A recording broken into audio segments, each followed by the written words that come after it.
Donald Trump Jr., how are you? Welcome back. Good to see you, man. Good to see sick you. of winning yet? No. Good. Me neither. You know, I'm not sick of winning, but I am sick of Congress, as I said in the last segment. I'm tired. You've got the speed of your father, and then you got the speed of Congress. Yeah, it's here versus here. It's two very different paces, obviously. It's frustrating. Hey, listen, I think it's going to take some time. They're going to have to get used to his pace. He's going to set that pace, as he always has in life and in business. He's going to keep doing things that make sense for America, and it's been great. It's been awesome to watch, because as an American, I've seen more done in 2 months than I have in the prior 2 administrations. Actual promises. Well, I just put it up on the screen in the last segment. I won't do it again, but he's accomplished all of this. But now it's time to repeal and replace Obamacare. Now it's time legislatively to get his economic agenda through. I agree. Because we do have 95 million Americans out of the labor force, 50 million in poverty, 50 million on food stamps. That's what the election was about to me. 100%.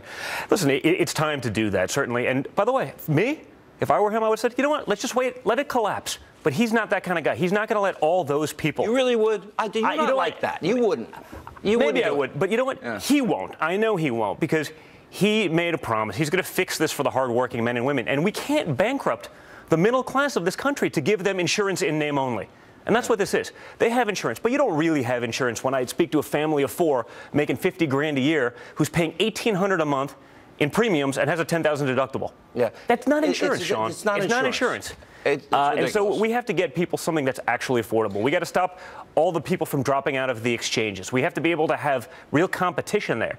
And we have to stop the premiums going up. I talked to Mark Meadows of the Freedom Caucus. They now are on board with health care. So as soon as they get the language written up, they should be able to vote on it. It should pass the House. Apparently, the Senate parliamentarian also approved the language, so there's not a reconciliation issue anymore. And you're right, that has to happen. There's a group, America First. They came out with this ad about Obamacare. Let me play the ad and get your reaction to it. Obamacare is a disaster. Premiums up, care down. Americans forced into plans we don't want and can't afford. And it's going to get worse. That's why Congressman Gary Palmer is taking on Nancy Pelosi, standing firm, opposing Obamacare. Congressman Palmer is taking on special interests and keeping his promise to the voters to repeal Obamacare. Call Congressman Palmer. Thank him for his courage and for standing with President Trump to repeal Obamacare now. So this is sort of complimentary as a PAC that's supporting your father's agenda. Correct. I know Katie Walsh is a part of it. Katie Walsh, Brad Parscale, a bunch of the people that were basically part of the campaign have said, hey, this is what we're going to do to support the president's agenda. I'm not even involved. I'm going to be involved on this side because where I see it makes sense, where I see his promises and where they can be delivered and they need to be pushed over the finish line, I'll lend myself to it because it's important. I mean, these are the promises we made to the American people. We made this at the time when I was still part of the campaign. Now it's my father's agenda, and he's going to do that. And that's what makes sense. I mean, that's what this is all about. It's about putting people back to work. It's about making sure that Americans are taken care of before our adversaries abroad. It's funny because early in the campaign, you were the first to say this to me, and I've known your father for a couple of decades, being in New York media, and you said my dad's a blue-collar billionaire. Yeah.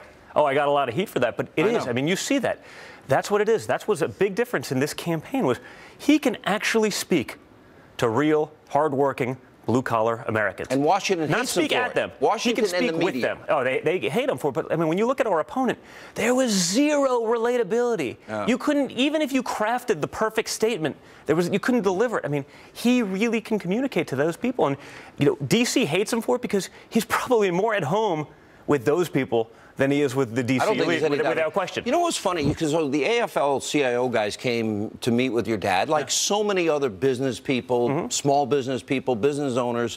Anyway, some union guys, and he's like, have you guys ever been in the Oval Office? Now, this is a group that was beholden, lockstep with the Democratic Party. They'd never been in the Oval Office. And listen, your dad took them in. They know, but they also know that their constituents, they can't get away with like years past where it was, okay, well, union bosses tell you what to do, you're going to do. Their constituents were largely these people that came out in droves for Trump. And so I think you saw a lot of that. They weren't supporting the other campaign. They weren't doing as much. And now they're actually realizing, hey, Trump's infrastructure plan, the things that Trump wants to put into place, this is going to be hire American for their base. But by the way, he did that in New York with every building he was building. All right, when you watch media, probably short of me, I think I'm an island unto myself in the media these days. Does it anger you? Because they're going hard and heavy every single day, like the Russian conspiracy. 8 months later, no proof, no evidence. Listen, it does anger me because I know the truth. I know what's there. I was a part of it for so long that it is very frustrating. And it's hard to believe, for me as an American, that so many people would basically rally against what makes sense for America, what the American people voted to put in office, what, all those red counties, that was basically the entire map of the United States, other than, New York and LA. What all those people want, they voted for this. And they're going against it because they want to protect their own interest. And that's scary. All right, private conversation. I probably shouldn't bring it public, but I'm going to. I thought you should go with your dad to the White House. I think of all the kids, in a lot of ways, you're most like your father. Am I right? Hey, listen, I think we are in many respects, but I think, that also can create clashes. And, I think he's got a great team. I think Jared, Ivanka in there for the... No, that's not against anybody else. I'm saying in addition to. Practical. Yes, but you also have to be able to then sell and speak to the president in a certain way. I probably don't do that as well as others. And so it just depends. So, there can be a clash of personalities. In other words, I think you could be like your dad on Twitter occasionally. Correct. I think I got some of the savagery. So there is some component of that. Do you make up nicknames for people too? Oh yeah, I don't want to hear it. Don't even start. No. Don't even start. Tell yours, Sean? No. Yeah. No, but listen. I think what's going on there is great. But again, for me as a citizen, as a concerned American, as a father of 5 kids who are going to grow up in this country, I'm going to get out there just as a citizen and support the people that make sense. Support the people that are going to help him get his agenda through. And that's what really America is about. All right. Now, you're going to Montana. You're going to be there Friday and Saturday. And, by the way, if you want to see Don Jr., you can go to the website. It's called the GN4TVictory Committee.com. We'll put it up on the screen. And we'll see you again. Don, good to see you. Thanks for coming back. Appreciate it. Thanks, Sean. All right. And coming up next tonight. One of my problems.